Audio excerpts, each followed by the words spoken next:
Ejected si Luka Doncic, luto daw ang laban. Mainit ang 3-point shooting ni Austin Reeves, pinaulanan ng OKC.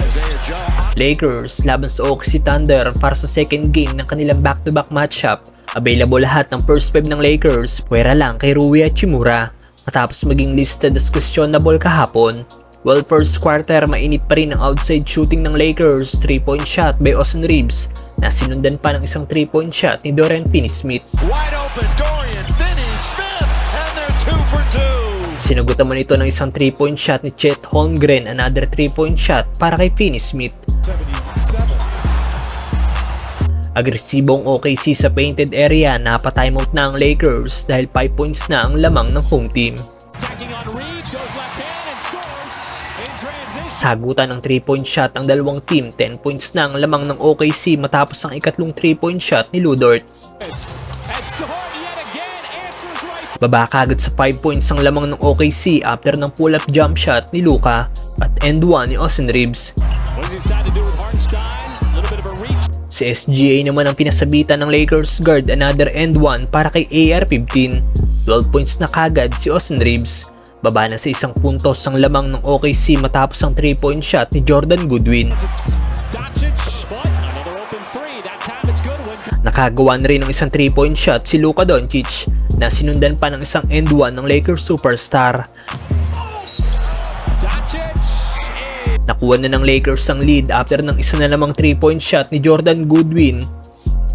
Pero nagtapos ang unang quarter, tabla ang laban sa score na 43. Second quarter, 3-point shot by Dalton Knecht.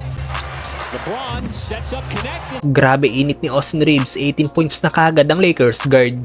Nakagawa na rin ng field goal si LBJ. Bagsak naman itong player ng OKC matapos sagasaan ni LeBron James. Napatimeout na ang Lakers matapos ang 10-0 run na ginawa ng OKC. 16 points na din si Luka matapos ang ginawa niyang 3-point shot. Gusto namang i-poster ni Dalton Knecht ang big man ng OKC pero butatang inabot ng Lakers guard. Nagtapos ang unang dalawang quarter sa skora 80-72, OKC lead by 8 points.